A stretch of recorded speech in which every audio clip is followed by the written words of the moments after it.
안녕하세요. 부동산을 보는 눈 리얼아이 박감사입니다. 언제까지 하락장을 이야기하면서 사지 말라고 하나 이런 얘기들 많이 했었는데 이제 살 시간이 다가오고 있습니다. 요즘 경매 매물이 많이 쏟아지고 있죠. 경매라는 거 사람한테 가장 가혹한 형벌이 사형이라면 재산에 대한 최고의 형벌은 경매라고 볼 수 있습니다. 말 그대로 재산에 대해 갖고 있는 권리에 기초해서 이걸 타인에게 매각하게 만드는 것, 이제 더 이상 소유권을 행사할 수 없게 만드는 것, 그게 바로 경매죠. 채권자의 신청에 의해서 돈 빌린 사람들이 부동산을 강제로 처분해서 현금으로 바꾼 후에 이걸 배분하는 행위, 이런 걸 경매라고 합니다. 요즘 경매 물건 많이 나오고 있고 그 중에 상당 부분을 차지하는 것이 바로 임의경매입니다. 담보권을 실행하기 위한 경매를 임의경매라고 하죠. 은행에서 부동산을 담보로 돈을 많이 빌려줬는데 이 돈을 제때 갚지 못하는 사람들이 늘어나면 늘어날수록 이 담보권에 기해서 실행되는 경매, 즉 임의경매의 물건이 늘어날 수밖에 없어요. 저당권, 전세권 이런 것들이 담보권이라고 볼 수 있고 이를 갚지 못해서 궁지에 몰리게 되면 임의경매로 부동산을 처분하게 됩니다. 또 다른 형태, 바로 강제경매가 있죠. 부동산 자체에 어떤 담보권을 설정한 건 아니지만 채권 채무 관계를 해소하기 위해서 그 권리를 행사해서 부동산을 처분해서 그 빚을 갚도록 하는 것, 이게 강제경매입니다. 법원의 판결 등을 통해서 또는 압류 뭐 이런 걸 통해서 진행되는 거, 그게 강제경매죠. 그 밖에 형식적인 경매들이 있습니다. 공유물을 분할하기 위한 경매라든가 유치권 실행을 위한 경매, 이런 채권자의 채권 보존을 위한 경매가 아닌 것들, 이런 건 형식적인 경매로 구분이 됩니다. 시장에 요즘 경매 매물이 증가하고 있다는 것, 빚을 갚지 못하는 사람들이 늘어나고 있음을 뜻하고 이를 경매를 통해서 해결하는 현상 증가하고 있습니다. 2030 영끌족들 도저히 버티지 못하고 노원, 도봉구 아파트들이 경매로 많이 나오고 있죠. 영끌족들이 닿을 수 있는 가격대가 몰려있던 서울의 중저가 시장의 중심이라고 볼 수 있던 노도강, 그리고 그만큼 많은 사람들이 참여함으로써 가파른 상승세를 보였던 이 지역의 아파트 값들이 급락하고 있고 여기에 들어간 사람들, 빚을 너무나 많이 땡겨 쓴 사람들이 많았다 보니까 그 결과 경매 매물이 속출하고 있습니다. 건수는 늘어나는데 낙찰률은 20%대에 불과합니다. 10건 중 2건만 주인을 찾아가는 격이죠. 이것도 지금 받고 싶은 금액을 다 받는 게 아니라 한두 차례 유찰되는 건 일반화되어 있습니다. 낙찰가율 강서구 80%, 노원구 70%대, 도봉구 70%대, 즉 20-30%는 할인된 가격이어야 그나마도 누가 사주는 사람이 있을까 말까한 시장, 그게 지금 시장의 모습입니다. 노도강 지역 같은 경우는 일시 대책의 수혜 지역이라고 볼 수 있죠. 재건축 규제 완화 조치가 행해졌음에도 시장에서 물건이 정상적으로 팔리지가 않습니다. 그래서 경매로 넘어온 건들이 많이 있어요. 노원구의 월계 2단지 세 차례 유찰 끝에 겨우 낙찰이 됐습니다. 4억 8천 받고 싶었지만 3억에 낙찰이 됐어요. 63%죠. 강서구의 장미아파트 역시 6억은 받고 싶어 했지만 결과적으로는 3억 6천만 원의 주인을 찾게 됐습니다. 이 지역들 한두 건만 경매로 처리되는 게 아니죠. 재작년부터 빚 갚지 못한 사람들 쌓여가고 있고 그들의 물건이 순차적으로 나오고 있습니다. 지금 나오는 물건들 22년 하반기의 물건들이기 때문에 작년에 연체됐거나 작년에 압류당한 물건들이 올해 추가적으로 진행이 되면서 경매 물건들은 더욱더 확대될 예정입니다. 경매 매물이 이렇게 쏟아지게 되는 근본적인 원인, 거품 낀 값에는 사줄 사람이 없다는 데 있습니다. 금매가 엄청 많이 쏟아지고 있고 시장의 매물이 적체 현상을 보이고 있기 때문에 거래되는 것들 신저가를 기록하고 있어요. 가격이 떨어지는데도 추격 매수가 이루어지지 않는 것, 그 가격에 사줄 수요가 아직도 부족하기 때문입니다. 이 물건을 갖고 있는 사람들은 코너에 몰렸죠. 시장 고금리라고 말하기엔 여전히 낮은 수준입니다. 그렇지만 연체는 계속되고 있고 금융권 연체 3개월만 되면 경매로 내몰리고 있습니다. 여기에 물건을 사줄 사람들 돈 빌릴 길은 막혀 있고 여기에 심리까지 얼어붙고 있으니 경매 매물이 시장에서 급속도로 소화되기는 어려운 현실입니다. 대체 상품들도 안 팔리고 있죠. 비싸게 팔고 싶어 하는 물건은 시장에 넘쳐나고 있어요. 그렇지만 너무 비싸고 닿을 수 없는 가격이기 때문에 시장에서 안 팔리는 거죠. 미분양도 쌓이고 있고 경쟁률 수백 대 1을 거쳤어도 미계약이 나오고 있는 게 작금의 현실입니다. 경매 물량은 앞으로 더 증가할 수밖에 없죠. 기업이든 가게든 저금리 유동성을 바탕으로 워낙 많은 돈을 빌려 썼고 원래 갚을 능력조차 없었죠. 한계 상황에 있는 좀비 기업들 갖고 있는 부동산을 담보로 돈 빌려서 쓰고 연명하고 있었지만 이들 버틸 수 없는 상황이 됐기에 이들의 물건도 쏟아지고 있고 저금리에 감당할 수 있는 최대치를 빚내서 집산 영끌들 이들도 한계 상황이 있기 때문에 모든 분야에서 매물은 쏟아질 수밖에 없습니다. 질풍노도처럼 경매가 쏟아지고 있고 역전세의 거래 침체의 영향으로 많이 나와도 새 주인을 찾기가 어렵습니다. 10개 중 4개도 주인을 찾지 못하는 상황이고 그동안 깡통전세 전세 사기 이 후폭풍으로 빌라 물건들 이런 물건들의 경매 비중이 엄청 높았는데 이제 아파트 경매 건수도 늘어나고 있습니다. 빌라에 비해서 상대적으로 안전하다고 여겨졌던 아파트마저도 아파트의 전세 돈을 갚지 못하거나 대출로 이 집을 마련한 사람들 이자를 내지 못해서 경매로 내몰리는 건수 증가하고 있어요. 작년 12월에 215건, 올해 1월에 313건, 46%나 급증하는 모습이 나타나고 있습니다. 교통 학군 좋은 대단지 아파트도 경매로 나오고 있죠. 수도권의 아파트들도 대거 경매로 나오고 있습니다. 서울, 인천, 경기 여기서 진행된 아파트 경매 작년에 3,300건이 넘어가고 이건 재작년에 비해 2배의 수치입니다. 올해는 작년에 돈 못 갚은 사람들의 물건들이 또 쏟아질 예정이니 더 급증하는 추이를 보이고 있어요. 빌라나 저가의 아파트들 이거 돈 없는 사람들이 갖고 있었기 때문에 이런 물량들만 경매에 나오지 실제 시장에 돈 많은 사람 많다 이런 얘기들 아직도 하고 있는 사람들 있는데 부자들도 두 손 두 발 들었죠. 감정가 50억 이상의 고가 물건들 경매로 계속 내몰리고 있습니다. 부자라고 하면 사업 잘 해가지고 돈 번 사람들 이런 사람들이죠. 가게의 부채 문제도 있지만 기업의 부채 문제도 심각하기 때문에 사업하다 어려움에 처한 회장님, 사장님 물건들 이런 물건들도 경매 시장에 쏟아지고 있습니다.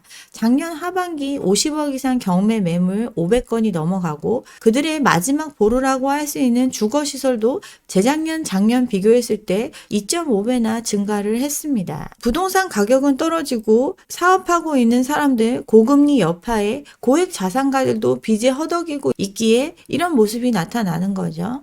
최근 수년간 큰 폭으로 가격을 올랐던 조물주 위에 건물주라는 이들 또한 올라간 이자를 감당하지 못하고 임대료 받아서 이자 내기도 버거운 시장이다 보니까 경매 시장에 매물로 나와 쌓이고 있습니다. 업무 상업시설, 즉 건물주 얘기하는 거죠. 꼬마 빌딩, 상가 이런 거 갖고 있는 물건들 시장의 경매로 내몰리고 있고 그들의 마지막 보루인 아파트 같은 주거시설 또한 경매로 나오고 있는 것 부자든 가난한 사람들이든 고금리 경기 침체의 여파를 피해갈 수 없다라는 거 지금의 현실입니다. 계속해서 더 안 좋아질 수밖에 없는 이유 우리나라 시장에만 있는 전세제도 때문이죠. 전세라는 건 민간 사금융이라고 말씀을 드렸습니다. 집 빌려주면서 땡겨 썼던 돈 고이든 고이가 아니든 간에 빚을 갚지 못하면 경매로 내몰릴 수밖에 없습니다. 이거 인터넷에서 엄청나게 돌아다녔던 사진이죠. 전세 사기가 핥힌 흔적이라고 한 건물에서 142개의 경매가 나왔습니다. 이 물건을 갖고 있었던 사람 회장님 소리 들었겠죠. 한 건물을 오롯이 소유하고 있었지만 결국은 빈 껍데기만 가지고 있는 사람이었어요. 전세금을 갚아주지 못하니 건물 하나가 통째로 경매에 내몰렸습니다. 역전세 문제가 불거지고 가장 취약한 그룹부터 이 문제가 심각해졌죠. 전세 사기 피해가 집중된 지역의 경매, 빌라, 오피스텔 이런 것들이 한 지역에서 수백 개가 쏟아지고 있습니다. 강서구 화곡동 워낙 유명한 전세 사기 사건이 발생한 지역이죠. 여기 임차인들 결국 경매를 통해 일부를 회수해야 되는 이 상황에 내몰려 있어요. 한 개인이 수십 수백 채를 사는 것 그거 자유지만 그가 감당할 수 없는 레버리지를 활용해서 집을 사도록 방치한 것 이건 제도의 문제라고 볼 수 있습니다. 전세 보증금 그동안 돌려막기 식으로 시장이 유지됐습니다. 근데 돌려막기가 안 되는 상황이 왔고 전세가 받을 수 있는 최대치를 받아놨는데 이제 팔아도 전세금을 돌려줄 수 없을 정도로 집값이 내려가고 있으니 빈 껍데기만 갖고 있는 집주인들이 늘어나고 그들한테 돈을 회수하기 위해서 경매로 넘어가는 물건들 사상 최대치를 기록하고 있습니다. 올해 1월 수도권에서 유효하게 강제 경매 진행되는 것 18,000건 가까이 됩니다. 작년 같은 기간 대비해서 33%나 증가한 만큼 급속도로 이런 물량들이 늘어나고 있습니다. 보증금 회수를 위해서 경매를 진행하고 있는데 신청하고 실제 시장에 나오기까지 최소 6개월이 걸려요. 그동안 높은 전세가를 바탕으로 갭 투자한 사람들 수도권에 몰려 있었는데 이런 수도권의 강제 경매 급증하고 있습니다. 경기도, 서울도 증가하고 있어요. 역전세 문제가 발생하기 전만 해도 낙찰 받으면 전세금 문제는 해결된다고 보고 많이 참여할 수 있었지만 지금은 인수의 문제 이런 부분들이 더 까다로워지고 있기 때문에 입찰에 참여하는 수요 줄어들게 되고 낙찰률, 낙찰가 전부 다 낮아지고 있어요. 깡통 전세나 전세 사기 매물이 작년보다 더 늘어나고 있는 상황인데 시장 회복이 불투명하기 때문에 경매 건수가 계속해서 증가할 수밖에 없다. 경매 전문가들의 이야기입니다. 아파트 경매 건수 월 3,000건을 눈앞에 두고 있습니다. 은행 대출 못 갚은 경우도 늘어나고 있기 때문에 이미 경매 물건도 급증하고 있어요. 전방위에서 경매 매물이 쏟아지고 있다고 말씀드렸죠. 공장도 많이 매물로 나오고 있습니다. 기업하는 사람들도 어렵고 갖고 있는 부동산을 담보로 돈 빌려서 사업하고 있었지만 이자 밀리고 경매로 내몰리고 있습니다. 그렇지만 시장에서 잘 팔리지가 않고 있습니다. 경매 낙찰률 10년 만에 최저치를 기록하고 있어요. 핵심 지역의 건물들도 경매로 나오고 있죠. 가장 전통적이고 메인인 상권, 명동 상권인데 이 명동의 빌딩마저 경매로 나왔습니다. 한 달에 월세가 7천만 원 정도 되는데 연간으로 따지면 8억 5천만 원이죠. 이 정도 상권에 물건을 소유하게 되는 것, 임대 수익률 3%대에 사면 싸게 잘 사는 거라고 볼 수도 있는데 이거 지금 한 차례 유찰되고 금액 조정돼서 다시 경매에 붙여질 예정입니다. 초우량 빌딩도 경기 불황, 고금리, 또 이만한 자금을 조달할 만한 후속 주자가 없기 때문에 경매로 내몰리고 유찰도 이루어지고 있습니다. 앞으로 또 경매 나올 거 엄청나죠? 애물단지가 됐죠. 분양만 받으면 저리로 빌려서 자기 사무실로 쓸 수 있거나 또는 임대를 줘서 임대 수익을 볼 수 있다. 한참 유행을 했습니다. 그렇지만 이미 입주를 시작한 지산들 아직 그 공간을 채우지 못하고 있습니다. 고양시의 한 지산 입주 시작한 지 7개월이 지났지만 지금 아직도 60%가 임차인을 찾지 못한 채 공실로 남아 있습니다. 분양 당시에는 투자자들의 관심을 끌면서 완판에 성공을 했고 한때 피까지 붙어서 거래가 됐었는데 지금 분양가보다 낮은 마피 매물도 나오지만 거래는 이루어지지 않고 있습니다. 고금리 못 버틴 물건들 경매 매물로 늘어나고 있고 재작년에 400건이던 게 작년에 688건 70% 정도 증가를 했는데 워낙 공급이 많았던 물건이고 이걸 산 사람들 무리하게 빚내서 투자한 사람들이 많기 때문에 대출 원리금을 제때 갚지 못한 투자자 매물이 경매로 더 나올 수밖에 없는 것 예상이 되시죠? 이제 경매 매물이 급증하는 시기를 맞이했습니다. 주택시장 같은 경우 집값은 떨어지는데 전세가 받을 수 있는 만큼 받아놓은 시장이기 때문에 깡통 전세화되는 물건들 늘어나고 있고 이들이 어디서 돈을 마련해서 그 전세금을 빼줄 수 있는 상황이 아니기 때문에 경매 물건 증가하게 됩니다. 일산의 아파트 5억을 호가하던 아파트입니다. 현재 3억 정도 거래되고 있죠. 매물 평균 가격은 3억 8천 정도 받고 싶어 하지만 거래되는 건 3억 초반, 2억 후반 이렇게 거래되고 있습니다. 여기 전세가 현재 2억 6천 정도 시세를 형성하고 있는데 2년 전에 비싸게는 3억 6천까지 받아둔 아파트입니다. 아까 매매가 3억으로 떨어졌다고 했는데 3억 5천이면 이제 역전세의 문제가 아니라 깡통 전세가 됐습니다. 깡통 전세가 되면 집을 팔아도 전세금조차 돌려줄 수 없는 상황이니 이런 것들은 정상적으로 해소가 안 되죠. 경매로 나올 수밖에 없어요. 강남의 한 오피스텔, 여기 최고가 9억 정도까지 찍었던 오피스텔인데 지금 가장 최근에 6억 5천에 팔렸어요. 전세 입주 때 최고 7억을 호가했습니다. 지금 나와 있는 매물 5억 9천의 매물을 내놨는데 기전세금이 6억 원입니다. 깡통 전세의 상황이죠. 노도강 지역도 마찬가지라고 했죠. 상기주공 아파트 최고 6억 2천 가던 물건이 3억 2천까지 떨어졌습니다. 최근 실거래가 보면 3억대 중반 수준을 기록하고 있습니다. 전세는 2억 4천까지 받아놨죠. 오래된 아파트이기 때문에 전세가율이 그렇게 높진 않지만 어쨌든 2억 4천의 레버리지를 활용해서 6억에 매입했던 사람들 이 전세금 6천만 원이 빠졌어요. 가격은 3억 초반까지 내려왔죠. 집값이 오를 때 최대한의 레버리지를 활용하는 갭 투자 행행을 했습니다. 그래서 기존부터 집을 갖고 있던 사람들한테 비싼 값을 치르며 집주인이 됐고 기존의 소유자들은 이 자금을 활용해서 갈아타기를 했습니다. 그러면서 전 지역의 집값 상승이 이루어졌어요. 또 그 배경에는 저금리의 풍부한 유동성이 뒷받침이 됐었죠. 이제 집값이 떨어질 때는 반대의 흐름으로 똑같은 과정을 거칠 수밖에 없습니다.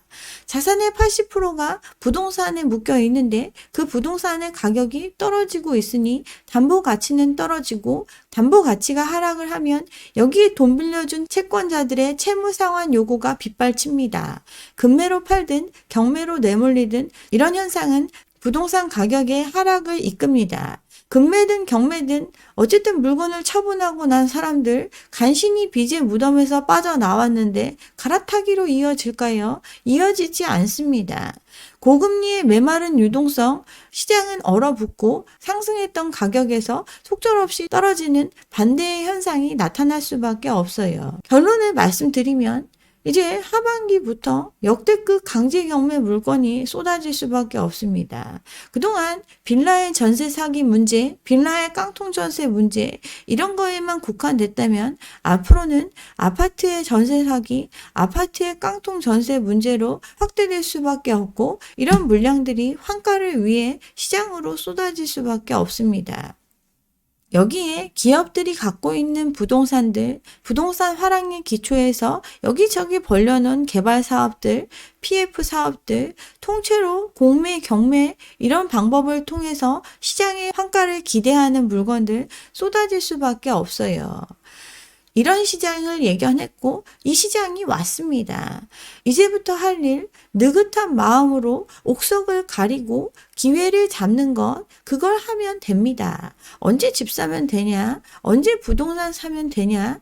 이런 오랜 시간의 기다림 아무것도 하지 않는 것, 이 또한 투자의 일환이고 이제는 움직일 시간이 다가오고 있습니다. 요즘 부동산 시장에 대한 관심이 시들하죠. 총선 이슈도 있고 부동산 시장이 화랑이 아니니까 관심도 시들해지고 있는데 이럴 때일수록 이제 기회를 찾으려고 하는 노력 필요한 시점입니다. 그동안 제가 떨어진다는 얘기만 했었는데 이제는 경매나 구체적인 물건에 대해서 공부하는 영상 이런 걸 이제 기획하고 있습니다. 앞으로 저와 함께 이런 공부 같이 해보셨으면 좋겠습니다. 네, 여기까지 오늘 준비한 내용이고요. 오늘 제 영상이 좋았다면 좋아요와 구독 잊지 마시고 다음 영상도 함께 해주시기 바랍니다. 감사합니다.